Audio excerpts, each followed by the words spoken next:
అదే RTV app వార్తల్ని క్షణాల్లో చదివే అవకాశం ఉంటుంది. ఒక న్యూస్ పేపర్, ఒక టెలివిజన్ ఛానల్ మీ చేతుల్లో ఎప్పుడూ ఉంటాయి. Good morning to all. Kadapa జిల్లాలో ఆపరేషన్ మొబైల్ షీల్డ్ అనే కార్యక్రమం ద్వారా ఈరోజు దాదాపుగా 602 మొబైల్ ఫోన్స్ ఏవైతే మిస్ అయ్యాయో గత కొద్ది కాలం నుంచి వాటిని రికవరీ చేయడం జరిగింది.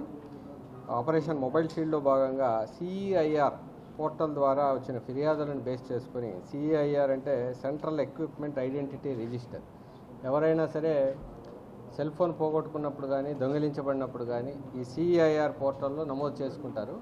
ఆ విధంగా నమోదు చేసుకున్న వాటిని టెక్నాలజీని ఉపయోగించి, అధునాతన టెక్నాలజీని ఉపయోగించి మిస్సింగ్ మొబైల్ ట్రాకింగ్ సిస్టమ్ అనే ఒక టెక్నాలజీని ఉపయోగించి వీటినన్నింటిని కూడా కనిపెట్టి రికవరీ చేయడం జరిగింది. వాటిని ఈరోజు పోగొట్టుకున్నటువంటి వ్యక్తులకి అందజేయడం జరుగుతుంది. దాదాపుగా వీటి విలువ 1,80,00,000 రూపాయల వరకు ఉంటుంది.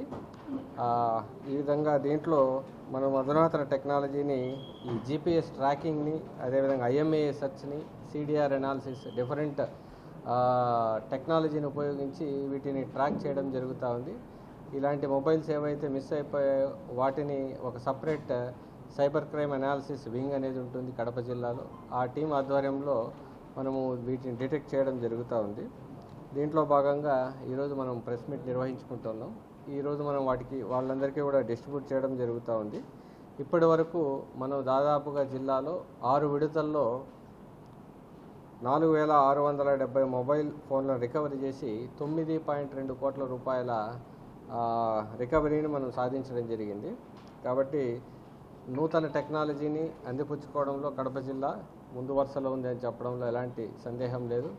ఇప్పటికే దాదాపు మనం 6 విడతల్లో 4,670 మొబైల్స్ రికవరీ చేసాం. ఇంకా కొన్ని మొబైల్స్ రికవరీ చేయాల్సినటువంటి అవసరం ఉంది. ఇన్వెస్టిగేషన్, ఎంక్వైరీస్, టెక్నాలజీ ప్రకారం అనాలిసిస్ అనేది కంటిన్యూ అవుతూ ఉంది. దీని ముందు కూడా అలాగే కంటిన్యూ చేయడం జరుగుతుంది. ముఖ్యంగా ఈ మొబైల్ ఫోన్స్ మిస్ అయ్యే క్రమంలో మనము కొన్ని జాగ్రత్తలు తీసుకోవాల్సినటువంటి అవసరం ఉంది.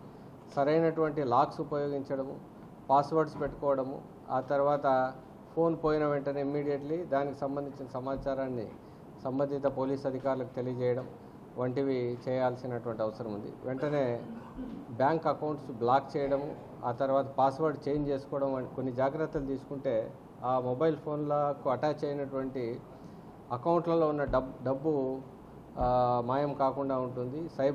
మోసగాళ్ళు సైబర్ నేరాల నుంచి బారిన పడకుండా మనం ఉంటాము. ఇది అవగాహన కూడా కల్పిస్తూ ఉన్నాము. ఎనీ సైబర్ అఫెన్స్ ఏదైనా జరిగినా కూడా వెంటనే 1930 అనే టోల్ ఫ్రీ నెంబర్కి ఫోన్ చేస్తే వెంటనే స్పందించి దాన్ని బ్లాక్ చేయడం జరుగుతుంది. ఏదైనా అకౌంట్ మీ దాంట్లో నుంచి మిస్ అయిన వెంటనే 5-10 నిమిషాల్లో మీరు ఐడెంటిఫై చేసి చెప్పగలిగితే 1930కి ఆ అమౌంట్ ఎక్కడ ఉందో ఫర్దర్ ట్రాన్సాక్షన్ కాకుండా బ్లాక్ చేయడం జరుగుతుంది. డిఫరెంట్ పోర్టల్స్ మనకు పనిచేస్తూ ఉన్నాయి టెక్నాలజీ పరంగా. కాబట్టి ఆంధ్రప్రదేశ్లో డీజీపీ సార్ యొక్క ఆధ్వర్యంలో ఈ యొక్క నూతన సాంకేతికతను తీసుకొని రావడం జరుగుతూ ఉంది. ఇప్పటికే జిల్లాలో సీసీ కెమెరాలు, డ్రోన్లతో నిఘాని విస్తృతం చేస్తూ ఉన్నాం. ఈ మొబైల్ ఫోరెన్సిక్ దాంట్లో కూడా ఇంకా అధునాతన టెక్నాలజీని ఉపయోగించి మిస్సింగ్ మొబైల్సే కాకుండా సైబర్ క్రైమ్స్ అనాలిసిస్ కూడా కంటిన్యూ చేయడం జరుగుతుంది. Thank you. మరిన్ని వీడియోస్ కోసం ఛానల్ ని సబ్స్క్రైబ్ చేయండి. లేటెస్ట్ అప్డేట్స్ కోసం వాట్సాప్ ఛానల్ ని ఫాలో చేయండి. అండ్ లింక్ డిస్క్రిప్షన్ లో ఉంది.